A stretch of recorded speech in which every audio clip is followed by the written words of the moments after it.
መምህሩ በመጀመሪያ እጅ አወጡና ሊናገሩ ቆሙ። ብፁዕ አባታችን፣ የተከበራችሁ ወንድሞቼና መላው ማህበር፣ በቅድሚያ ለሁላችሁም ሰላም ጤና እመኛለሁ። ወገኖቼ፣ በመጀመሪያ እኔ ከመለኩሲቷ ጋር ምንም ጸብ የለኝም። የተነሳው ጸብ ከመላው ማህበር ጋር እንጂ በእኛ በግለሰቦች መካከል አይደለም። ስለዚህ በእማሆይና በመምህሩ መካከል የተነሳው ጸብ የሚለው ይታረምልኝ። መነኩሲቷ በመጀመሪያ የከሰሱት መላውን ማህበር ነው። ደበደበኝ፣ ዘረፈኝ፣ የውሃ ቢርካዬን አፈረሰብኝ፣ ቦምብ ጣለብኝ፣ ሰው ገብቶ እንዳይጠይቀኝ ከለከሉኝ። ኧረ ስንቱ ልዘርዝር። በየጊዜው ማህበሩን ነው የሚከሱት። እኔ ማህበር አምኖብኝ የመረጠኝ የማህበሩ ታዛዥ እንደመሆኔ በከንቱ የተከሰስንበትን ነገር ለማስረዳትና እውነቱን ለማሳወቅ ባለኝ ግዴታ ላይ ታች ስል እኔን ነገረኛ በመጀመሪያ እጅ አወጡና ሊናገሩ ቆሙ። ብፁዕ አባታችን፣ የተከበራችሁ ወንድሞቼና መላው ማህበር፣ በቅድሚያ ለሁላችሁም ሰላምና ጤና እመኛለሁ። ወገኖቼ፣ በመጀመሪያ እኔ ከመለኩሲቷ ጋር ምንም ጸብ የለኝም። የተነሳው ጸብ ከመላው ማህበር ጋር እንጂ በእኛ በግለሰቦች መካከል አይደለም። ስለዚህ በእማሆይና በመምህሩ መካከል የተነሳው ጸብ የሚለው ይታረምልኝ። መነኩሲቷ በመጀመሪያ የከሰሱት መላው ማህበር ነው። ደበደበኝ፣ ዘረፈኝ፣ የውሃ ቢርካዬን አፈረሰብኝ፣ ቦምብ ጣልብኝ፣ ሰው ገብቶ እንዳይጠይቀኝ ከለከሉኝ። ኧረ ስንቱን ልዘርዝር። በየጊዜው ማህበሩን ነው የሚከሱት። እኔ ማህበር አምኖብኝ የመረጠኝ የማህበሩ ታዛዥ እንደመሆኔ በከንቱ የተከሰስንበትን ነገር ለማስረዳትና እውነቱን ለማሳወቅ ባለኝ ግዴታ ላይ ታች ስል እኔን ነገረኛ አደረጉኝ። ይኸው ሁሉም ባለበት ልናገር። መነኩሲቷ ከኔ ምን ጠብ አላቸው? የተበደላችሁ እናንተ፣ የተናቃችሁ በከንቱ የተወነጀላችሁ እናንተ። እንግዲህም ፈረሱም ይኸው ሜዳውም ይኸው ነውና ሁላችሁም ተናገሩ። እኔም እንደ አንድ የማህበር አባል የደረሰብኝን በደልና ግፍ እናገራለሁ። ግን ቅድሚያ ለእናንተ ሰጠው ብለው ቁጭ አሉ። እማሆይ አጽደ ተነሳችና ብፁዕ አባታችንና ወንድሞቻችን፣ እማሆይ ያደረሰችብን በደል አህያ ችላ አትሸከመውም። ከብዙ በጥቂቱ እኛ እህቶቿን ንቃ ከሰው ሳትቆጥረን ከየሰው አጭበርበራና ለቃቅማ ጋገስታ መጣ እዚህ ያሉትን ሴቶች ለቃቅሜ አውጥቼ ከሌላ ገዳማት የተመረጡና የተከበሩ መነኮሳት አምጥቼ ተግባር ቤት አቋቁማለሁ ብላ እኛን ከሰው ሳትቆጥረን ከፍተኛ ንቀት ተግባር ቤት አቋቁማለሁ ብላ እኛን ከሰው ሳትቆጥረን ከፍተኛ ንቀት አድርሳብናለች። እህቴ እማሆይ እመቤቴ የሞተች ጊዜ እሰይ የኔ አምላክ ገደለልኝ ብላለች። እዚህ ቦታ ከእሷ ጋር አንኖርም፣ ከነ ንቀቷ ትውጣልን አለች። ቀጥላ እማሆይ ምህረተ ሚካኤል ተነሳችና አባታችን፣ የንቀቷ ንቀት እነሱ ያሉበት ቤተ ክርስቲያን አልገባም ብላ ራሷን አጽድቃ ይኸው ቤተ ክርስቲያን ገብታ አታውቅም። ይህን ያህል ንቀትና ለእሷ እንደ ትንኝ ያልተቆጠርንበት ከእሷ አንሰን ነው። ስለዚህ እሷ እንደማትፈልገን ሁሉ እኛም አንፈልጋትምና ገዳማችንን ለቃ ትውጣልን። እዚች ቦታ ከእሷ ጋር አብረን ከእንግዲህ አንኖርም አለች እየተወራጨች። ቀጥሎ አባ አካለ ወልድ ተነሱና ብፁዕ አባታችን፣ እኔ ሴቶች ገዳም አጣኝ ነኝ። ይኸው አጣኝ ከሆንኩ 3 ዓመት አለፈ። አንድ ቀን ቤተ ክርስቲያን ሲሳለሙ አይቼ አላውቅም። ምን ነው ብዬ ብጠይቅ እነዚህ ሴቶች ያሉበት ምን ይኬዳል? ከእነሱ ጋር ለጸሎት መቆም ከሰማይ እሳት አውርድ ማለት ነው ብለውኛልና ይህን ያህል መመጻደቅ ለገዳማውያን ተገቢ ስላልሆነ መነኩሲቷ መባረር አለባቸው አሉ። አዎ አባታችን፣ ገዳሙ ስራ ሲያዘን ከእነሱ ጋር አልሰራም ብላ የማህበር ስራ ከተዎች 4 ዓመት ያልፋል። ስለዚህ ይህን ያህል የእኛን ከዚህ ገዳም መጥፋት የምትመኝ ስለሆነች ትውጣልንና ገዳማችን ሰላም ያገኝ አለች ወለተ ሐና። ገዳም ከገባች 3 ዓመት እንኳ ያልሞላት። ቀጥሎ በዛብህ ተነሳና አባታችን፣ መነኩሲቷ ፍጹም የገዳማችን ጠንቅ ነች። የገዳምን ስርዓት በማን አለብኝነት እንደፈለገች የምታሽከረክር ስለሆነ እኔ የገዳሙ ጥበቃ ነኝ። አባ አብርሃምንና እሷን በአንድ ተኝተው እጅ ከፍንጅ ያስኳቸው እኔ ነኝ። እንግዲህ በገዳም እንዲህ የምታደርግ ሰው ምን ትበጃለች? ፍጹም እሷን ብሎ መነኩሲት አናውቅም፣ ትውጣልን አለ። እማሆይ አመልማል ብድግ አሉና ብፁዕ አባታችን ከሁሉ የሚገርመው እሞሆይ ቤት ማንም እንዳይገባ ከልክለዋል አሉ። መምህሩና ደጋፊዎቻቸው ደነገጡ። ማን ነው የከለከለ? አሉ መምህሩ አፍጠው። መቼም በአዋጅ በስብሰባ ይነገር እንጂ መከልከሉ የአደባባይ ምስጢር ነው። እኔ ደካማዋን አይደለ አንድ ቀን ከእሷ ቤት ስወጣ አባ ካልወልድ አይተው ነግሮት ምክንያት ፈልገው የ2 ወር ቀለቤን የከለከሉኝ አሉ እማይመኙሻል። አባታችን የሚገርመው መቼም የሞተ ሰው ቅዱስ ተብሎ እንደሚወራለት የአገር ባህል ይሁን ደንብ ባላውቅም ሁላችንንም የተጠናወተ ነገር ሆኖ እንጂ እሞሆይ እመቤት የተወራላቸው ሁሉ ሊያደርጉት አይደለም ሲናገሩት ሰምቼ አላውቅም። እሳቸው የሞቱ ዕለት እሞሆይ ማያገነት በድንጋጤ የረባ ልብስ እንኳ ሳይለብሱ ወጥተው አምርረው አልቅሰው አዝነው ሬሳ ተከትለው ቤት ሲገቡ ሁሉም ስለሸሻቸው ወደ ቤታቸው ተመልሰው የቀብር ሰዓት ወጥተው ከማናችንም በላይ ምርር ብለው አልቅሰው ቀብረው ገብተዋል። ይህን ቀብሩ ላይ የነበረ ሁሉ አይቷል፣ እንኳን ገደለልኝ ሊሉ ቀርቶ።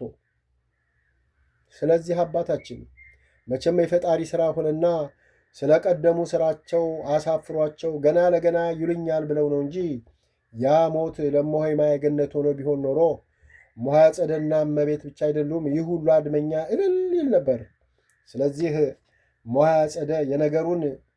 አጸደ የነገሩን እሳቸውና መሰሎቻቸው ይሉ የነበረውን እንጂ እሞሆይ ማያገነት ከማዘን በቀር አልወጣትም አሉ እሞሆይ ፍቅርተ ያበጠው ይፈንዳ በማለት። እሞሆይ አጸደ እህቴ እሞሆይ እመቤት የሞተሽ ጊዜ እሰይ የኔ አምላክ ገደልልኝ አለች ያለችውን እያስተባበሉ አባ ጸጋ ሥላሴ ዘለው ተነሱና አባታችን መቼም ፈጣሪ ታፍናችሁ አትሙቱ ሲለን ነው እናንተን ዛሬ ላከልን። ነገ የሚደርስብንን ቅጣት ባናውቀውም ተናግረን እንሙት። እስከ ዛሬ ሰው ብሎ በስብሰባም ሆነ የት አላችሁ ብሎ ጠያቂ አተን ነው ታፍነን ያለ ነው። ዛሬም አልተጠራንም። ስብሰባ መኖሩን በጭምጭምታ ሰምተን ነው የመጣ ነው። አባታችን እግዚአብሔር ያሳዮ ገዳሙ እንደ አይን ጠፍቷል። የወንድና የሴት ገዳም ተደበላልቋል። ወንዱ ውሎ ሴት ጋር፣ ሴቷ ውሎ አዳሯ ወንዱ ጋር ሆኗል። ቅድም የገዳም ስርዓት ተጣሰ ብለው ተቆርቋሪ መስለው የሚያወሩ ሁሉ ውሎ አዳራቸው ከወንድና ከሴት ጋር ሆኗል። በዛ ላይ እስከ ዛሬ እናቶቻችን ቤት ሲሰሩ ገዳሙ እንጨትና ጉልበት ይረዳል እንጂ ሌላው በራሳቸው ወጪ ነበር። ዛሬ ግን ጠላው፣ የምግብ እህሉ በማናለብኝነት ከገዳሙ እየተዘረፈ ሲጠመቅ፣ ሲበላ፣ ሲጠጣ እዛው ተውሎ ይታደራል። እኛ ድሮ ሰርተን ወደ ቤታችን ነው። ምንም ቢደክመን እዛ እናድርም። ካደርንም ቤተ ክርስቲያን በረንዳ ላይ ዙሪያውን ከበን ነበር። ዛሬ ማን ተፈርቶ ይህ ሁሉ ቀርቶ ሴቱ ወንዱ ተሳክሮ ውሎ አዳሩ አብሮ ሆኗል። እረ ስንቱን ልዘርዝረው ብለው እምባ ሲተናነቃቸው ቁጭ አሉ። አባ ጌራ ተነስተው አባታችን አባ ጸጋ እንዳሉት ወንዱ ውሎ አዳሩ እዛው በመሆኑ ደካሞች የሚጦሯቸው የሚያገላብጣቸው አጥተው እየተሰቃዩ ነው። እኛ እንደምታዩን ደካማዎች ነን፣ ግን አልጋ ከያዙት እንሻላለን ብለን በዚህ አቅማችን ዞረን የምናያቸው እኛ ነን። ምን ነው ብንል የሚተርፈን ስድብና ግልምጫ ነው። የገዳሙ ስርዓት እንዳይን ጠፍቷልና አባታችን አንድ መላ ሳትሉ እንዳትሄዱ አሉ።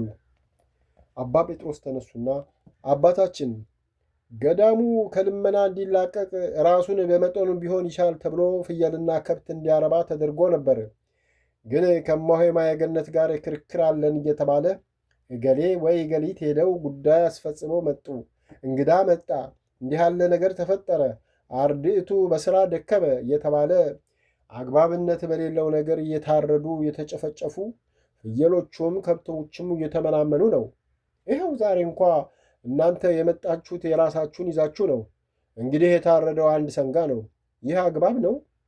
ምንም በደል የሌለባቸው መነኩሲት ከገዳም ፈንቅሎ ለማውጣት ተብሎ ይህ ሁሉ ምስቅልቅል በገዳም መድረስ አለበት? ፈርዱን ለእናንተ አሉ በቁጣ መምህሩን ገላምጠው። አባታችን የሚገርመው በቦሌ ተብሎ አሉ የተባሉ መናንያንና መነኮሳት ሄደው አልቀዋል። ገዳሙ የኩታራ ገዳም ሆኗል። ዛሬ ግን ይህ ሁሉ መናኝ መሳይ ከየት እንደመጣ እንጃ። በስተን ታይተናል፣ ግን የሰው ብዛትና የአፍ ብልጠት እውነት አይሆንምና ከመጣችሁ አይቀር ይህን ሁሉ አጣርታችሁ ሂዱ አደራ አሉ አባ አምደ ማርያም። መምህሩና እነማሆይ አጸደ አፋቸው ኩበት መሰለ፣ አቀረቀሩ። አባታችን በእማሆይ ማየገነት ላይ የተፈጸመው ሁሉ እውነት ነው፣ ሁሉን እናውቃለንና ዘራፊውም ደብዳቢውም እዚሁ መካከላችን አሉ፣ እናውቃቸዋለን፣ ይጋለጡ። ገዳማችን የወንበዴ ገዳም አይሆንም አሉ እማሆይ ሐመልማል። እነ እስጢፋኖስ ነጭ አላባቸው ተንቀጠቀጡ። መላ ጠፋ። ጳጳሱ፣ ሥራ አስኪያጁና ጸሐፊው አንጀታቸው ቅቤ ጠጣ። ጳጳሱ በቃ ግራ ቀኙን አዳምጠን እውነቱን ቀድሞውን ተረድተነው ነበር፣ አሁንም አረጋግጥን። የሚያሳዝነው ሰው የአንዱን ጥፋት አይቶ ለምን እንደማይቀጣ ነው። ወገኖቼ አሁን በቅርብ እዚሁ መራቤቴ አውራጃ የተደረገውን ታምር ልንገራችሁ። የሰውየው ስም ይቅርና አንድ በመተቱ ስንቱን ያሽመደመደና ያጠፋ ደብተራ ተብዬ እግዚአብሔር ፈርዶበት ተልቶ ገምቶ እንደ ሰው ሳይሆን እንደወደቀ አህያ አገር ተጸይፎት የሚቀብረው አጥቶ መቼም የፈረደበት ቤተሰብ አፍንጫውን ይዞ ቀበረው። ይህ ተረት ሳይሆን እውነት የሆነ አሁን በቅርብ የተፈጸመ ነው አሉ መምህሩን አየት አድርገው። መምህሩ ባሉበት ውሃ ሆኑ። በግድ ራሳቸውን ተቆጣጥረውት እንጂ ከተቀመጡበት ወንበር ላይ ሊወድቁ ትንሽ ነበር የቀራቸው። ወገኖቼ እንግዲህ ክፉ ቢያደርጉ ሰው አላየኝም ብለው በሚስጥር ሰውን ቢያጠቁ ሁሉን የሚያይ የሚሰወር የሌለ ፈጣሪ ታግሶ አንድ ቀን እንዲህ ያለ ለዓለም መቀጣጫ የሆነ ታምር ይሠራል። ጳጳሱ የመምህሩን ቅስም ለመስበር ነበር ሆን ብለው ያነሱት።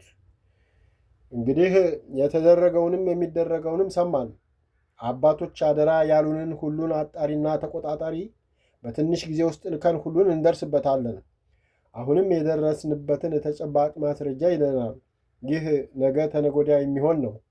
አሁን በዋነኛነት የመጣ ነው የእማሆይን ነገር እልባት ለመስጠት ነውና ሌላው ተጣርቶ መልስ እስኪያገኝ ድረስ የእማሆይ ነገር በእርቅ ማለቅ ስላለበት እርቁን ትስማማላችሁ አትስማሙም?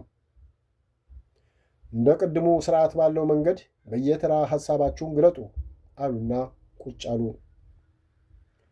አባታችን እርቅን የሚጠላ ሰይጣን ብቻ ነው። እኛ ግን ልጃችን ትላንትም ዛሬም በደልናት እንጂ የበደለችን ስለሌለ በእርቅ እንስማማለን አሉ አባ ጸጋ ሥላሴ። አዎ ልጃችን እስከ ዛሬ ስናዛት ታዛ፣ ብንልካት ተልጋ፣ ሁሉን አስተካክላ የምትሠራ ናት። መቼም ከሰው ስህተት ከብረት ዝገት አይጠፋምና ካጠፋችም ይቅር ብለናት በሰላም መኖር ነው የምንፈልገው አሉ አባ ጌራ። የምን ሰላም አለ? ከእሷ ጋር እየኖሩ ሰላም የለም። እንታረቅና ጥኑር ከተባለ ጸላቱን ስጡንና እኛ ሁላችንን አሰናብቱን፣ እሷ ብቻዋን ትኑሩበት አለች እማሆይ አጸደ። ጳጳሱ ስብሐት ለአብ ብለው አማተቡና ምን አሉ እማሆይ? ለመሆኑ እናንተ ማንና ምን ሆናችሁ ነው ጽላቱ የሚሰጣችሁ? ለመሆኑ ስትናገሪው ቅፍፍም አላለሽ? አንቺ የገዳም ያኗኗርሽን ልክና ገደብ ታውቂዋለሽ? ለመሆኑ ማንኝ እያልሽ ነው? ከልክ አላለፈም? ከፈለግሽ ከነግብረ አበሮችሽ ያው መንገዱ አሁኑኑ ሂጂ፣ ደሞ ጽላት ስጡኝ። እንዴት አይነቷ ደፋርና ነገረኛ ነች ልጄ አሉ በንዴት አይናቸው ቀልቶ። ይገርማል፣ ጽላት ስጡን አሉ ቁጭ እያሉ። እማሆይ አጸደ አናቷን በዱላ እንደተመታች ሽምቅቅ አለች። አንድ በገዳም ውስጥ የማይኖሩ ማንም አይቷቸው የማያውቅ አዳፋ ወይባ የለበሱ በጾም በጸሎት በትምህርት የደቀቁ አባት ከተቀመጡበት ተስፈንጥረው ተነሱና እናንተ ሰዎች የእግዚአብሔርን ትዕግሥት እያስጨረሳችሁት ነው። በዚች ገዳም ላይ መዓት ልታመጡ ነው። ኧረ እባካችሁ ማንነታችሁን እወቁ። ኧረ ለነገር በሐሰት ለመወነጃጀል በመድኃኒትና በጉልበት ለመጠፋፋት ወደዚህ አልመጣንም። ኧረ እባካችሁ እኔ ማን ነኝ በሉ። እኛ 70 ዓለም የማያደርገውን ወንጀል እየፈጸምን ገዳም እንኖራለሁ መነኩሴ መናኝ ነኝ ማለት ከንቱ ነው። ሰውን እንጂ ፈጣሪን በአፍ ልንደልለው አንችልም። ኧረ ተመለሱ። ለሚሰማ ለሚያይን ለሰባ ዓለም መዘባበቻ እንሁን። ኧረ በቃ ንስሐ ግቡ። ለሱ ለፈጣሪ ተዋረዱ። ኋላ ቅድመ አባታችን እንዳሉት የጌታ ጅራፍ ሲመዘዝ መግቢያ ቀዳዳ እንዳይጠፋን። ኧረ የገዳምን ሥርዓትና ሕልውና ጠብቁ። ይብቃችሁ፣ ንስሐ ግቡ። አባቶች ዋናው ሰላም ነውና እርቅ ይውረድ፣ ኋላ መዘዙ ብዙ ነው አሉና ቁጭ አሉ። ያ ሁሉ ሰው የተናገሩት ኃይለ ቃልና የእሳቸውንም ማንነት ስለማያውቅ ሁሉም ለትንሽ ደቂቃ አቀርቅሮ ዝም አለ።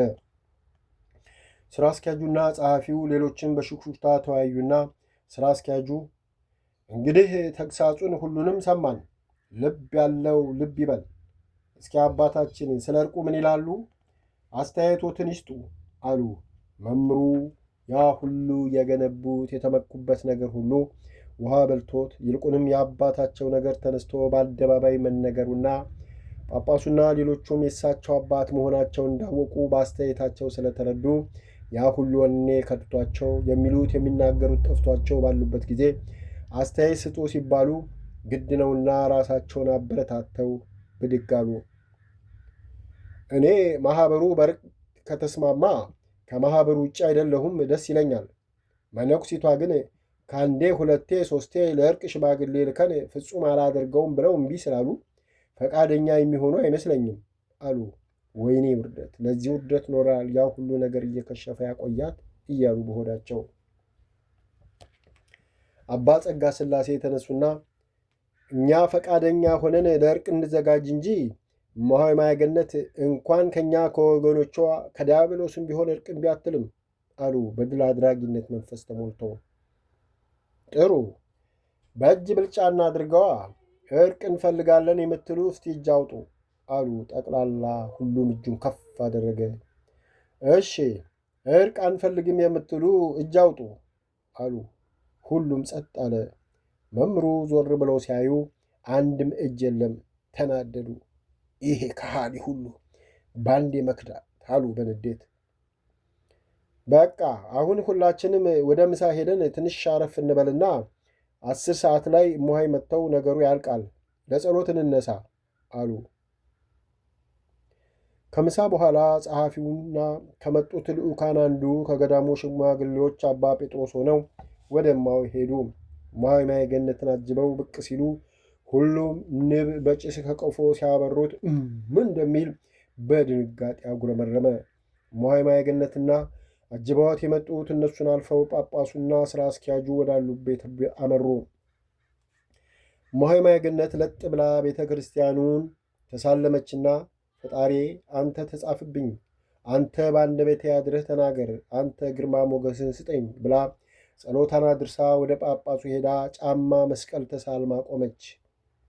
ጳጳሱና ሌሎቹም እንደ ድል አድራጊ ጀግና በክብር ተቀበሏትና እንድትቀመጥ ጋበዟት። ልጄ መቼም አሞራ ጥምብ ያየበት ይሰበሰባልና ሰይጣንም ምግባርና ትሩፋት የሚሠራ ዓላማውን አጥብቆ የያዘ ሲያይ መታ ነጋሪት ክተት ሰራዊት ብሎ ያዘምትበታልና አንቺም ትንሽ ምናምን ስላየብሽ ይህ ሁሉ ጦርነት ደረሰብሽ።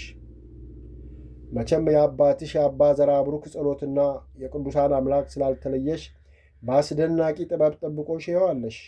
አሁንም ልጄ ለወደፊቱ በጣም ተጠንቀቂ።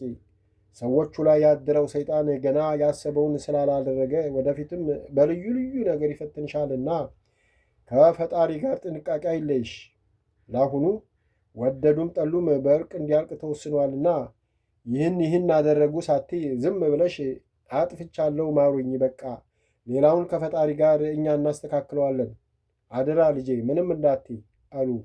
የሰውነቷን መክሳትና የፊቷን እንደ ፀሐይ ማብራት እያዩ ይህች ሰው በጣም ተጠቅማለች እያሉ በሆዳቸው እሺ አባቴ፣ የእኔም ሐሳብ ይኸው ነው። ምን አወራዋለሁ? ሁሉም ተወርቶ ያለቀ ነገር እኮ ነው። ለማንኛውም የእናንተ ጸሎት ይርዳኝ አለች።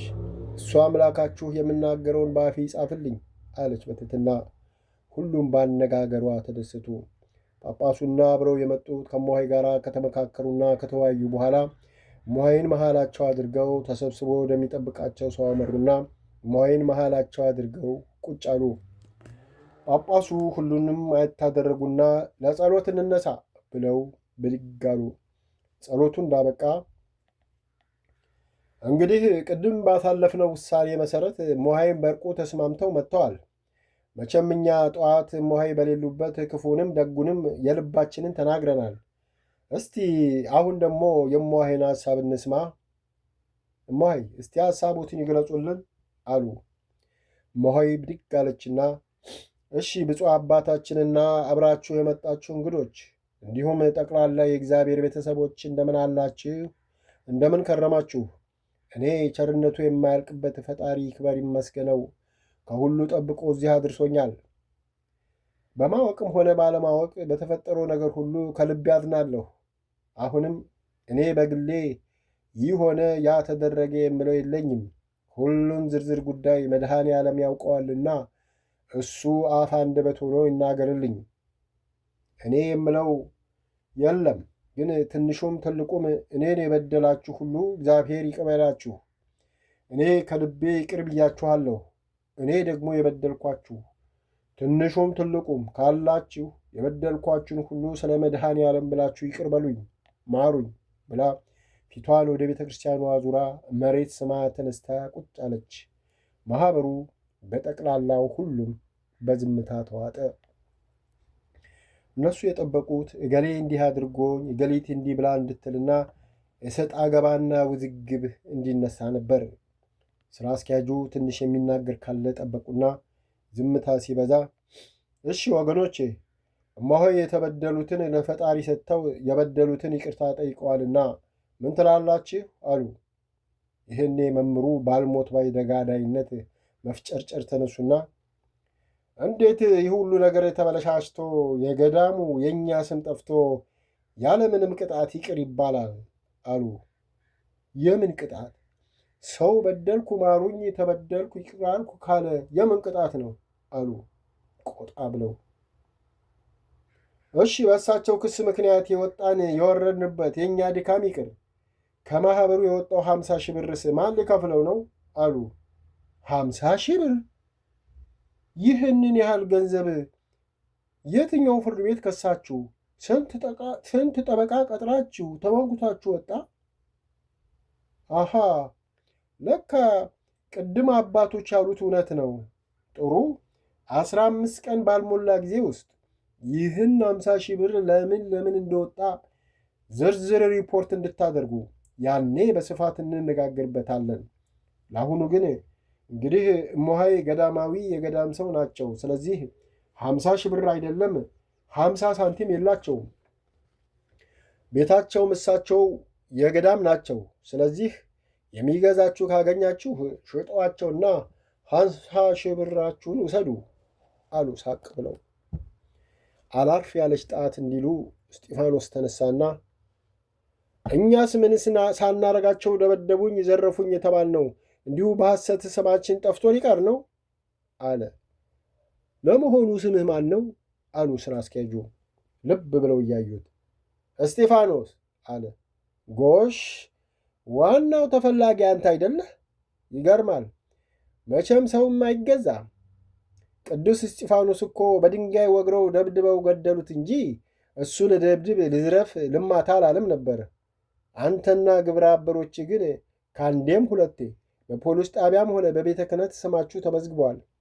ግድ የለም ነገ ተነገ ወዲያ ያለ ማድረጋችሁን እዛው እንነጋገራለን። ላልከው ጥያቄ የምመልስልህ የጠፋው ስምህን ስራህ ያድሰው።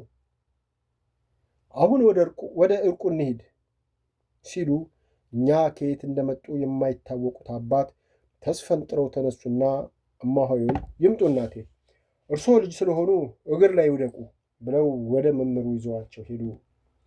እማሆይ ወደ መምህሩ እግር ዝቅ ሲሉ መምህሩ በንዴት ሽት እንደማለት ብለው ሁለት እጃቸውን ወደፊት አስቀድመው ይቅር ብያለሁ እዛው አሉ።